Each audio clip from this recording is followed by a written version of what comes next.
Alright, I'm Tom Marlowe with Key West Boats. We're here looking at the 225 DC from Key West. This boat's been in our lineup for a few years now. One of the more prominent features of it is the extreme depth, which allows a dual console to become a quite efficient offshore fishing boat. It also gives you good depth inside the boat for the passenger to feel very secure inside that front compartment.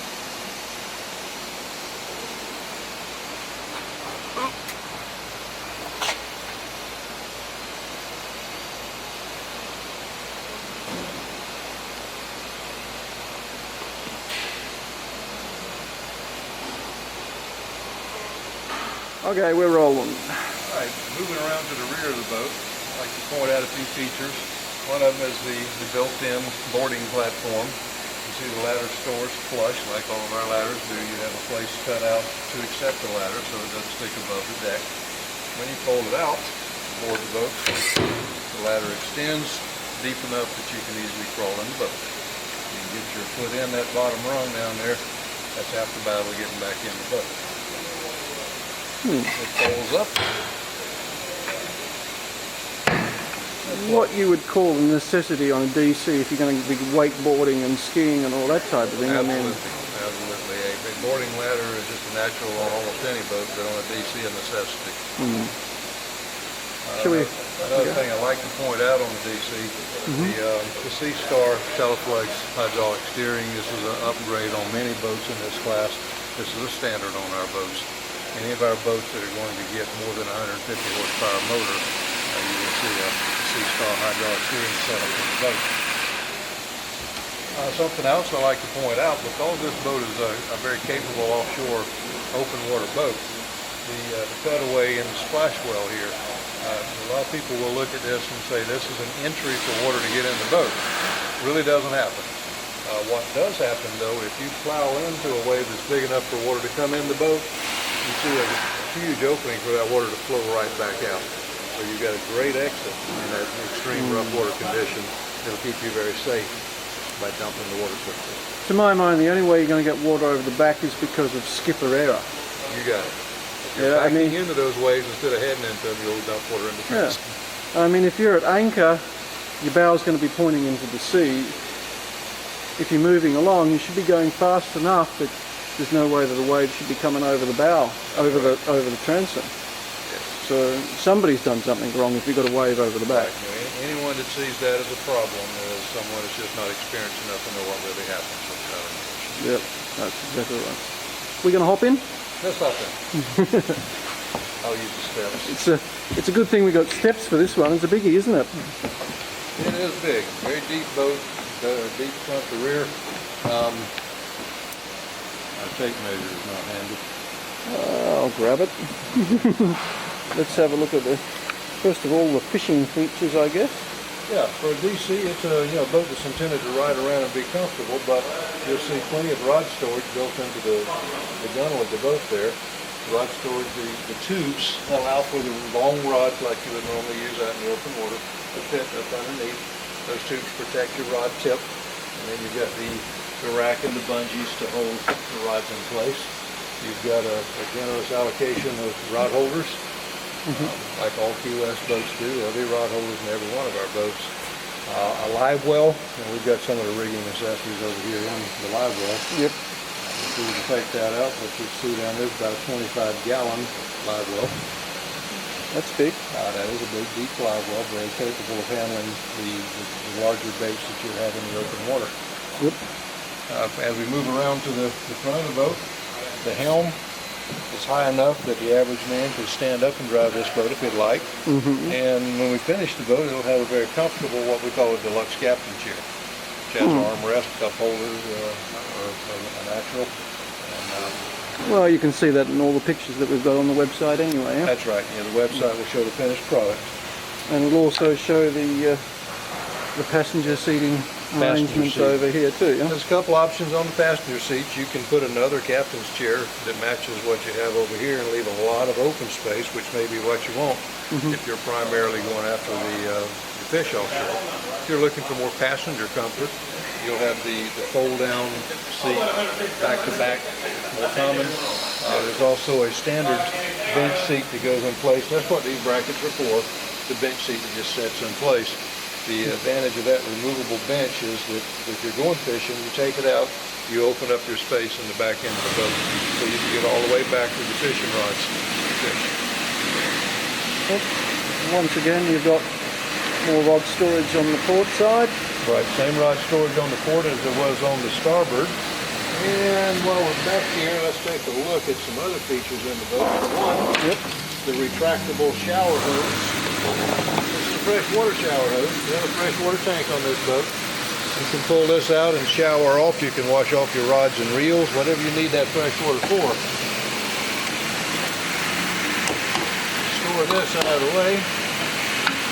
And there are the Plano trays that go in here for tackle storage. Again, this boat's in progress and everything's not together, but that's what'll go here, is your tackle storage. Nice little feature. There was some space available there. Why not use it? The porta potty room on this one, I like to point out, because this boat is so big and deep, we have plenty of room for a full-size adult to fit inside this storage potty, this porta potty area. You'll notice over here in the corner we have the sink that is tied into the same fresh water system as the one I just pointed out in the rear.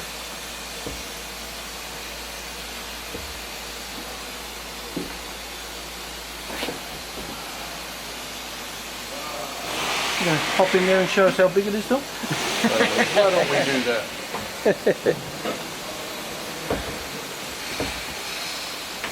I'm not the biggest guy in the world, but I am 200 pounds.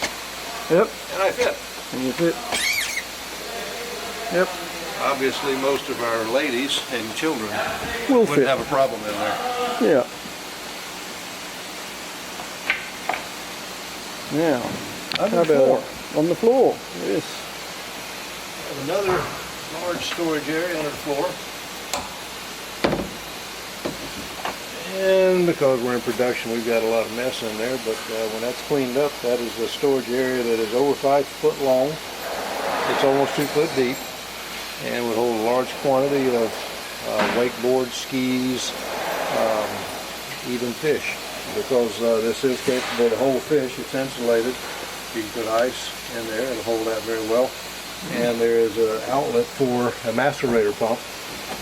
For when you do use it for fish, you can chop that up and dump it overboard. That'd have to be the biggest beer chest on a boat, wouldn't it? Yes, it is. That is the biggest beer chest. Your buddies run out of space there for their beer, that's the wrong buddies. They wouldn't be able to help you any with the dock. As you move up to the front, notice we have a receptacle in the floor. Yes. That receptacle holds a table leg where there's a nice table. You can sit down and have your drinks and your snacks or whatever. Just sit down and have lunch here. That table also happens to be the same size as is cut out here, so it can fit flush and put a full cushion bow Little play area up the front. area up in the front. Yeah. The boxes on each side, fairly generous sized boxes. These can double as dry storage, insulated storage, so you can have more room for the beer. Let's not run out of beer. It's a real party boat. Absolutely, a party boat, a very efficient fishing boat, whatever you need to do. Yeah, you catch a fish, you catch a crab, you got your beer. That's right. Barbecue over the back.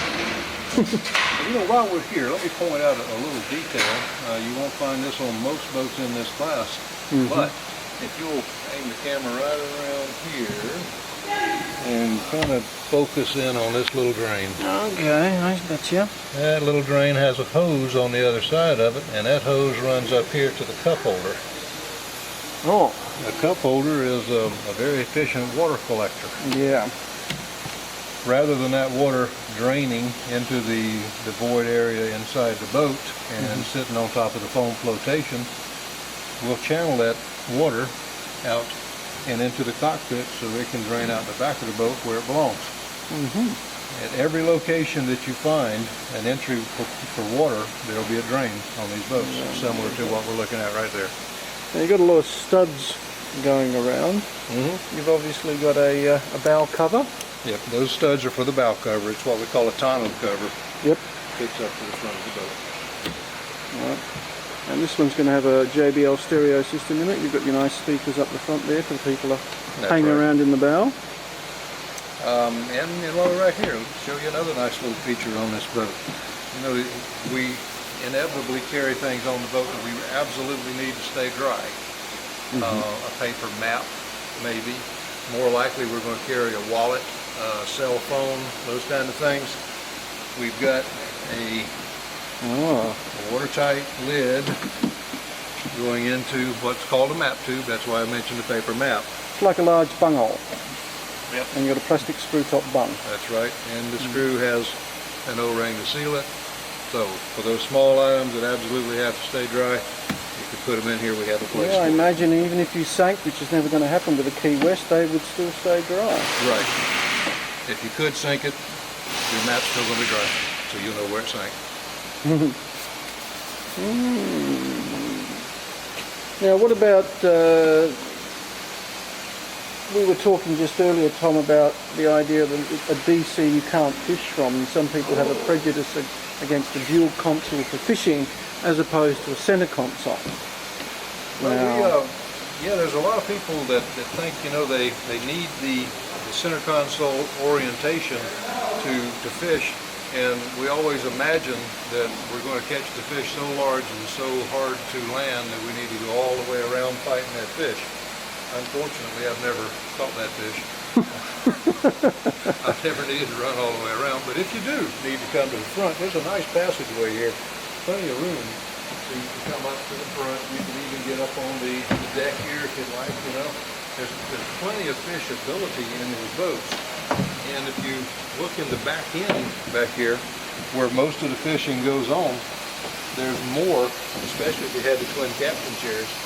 There's far more open space in this cockpit to move around, bait your hooks, deploy the lines, retrieve the lines. So nothing at all wrong with a DC orientation for fishing.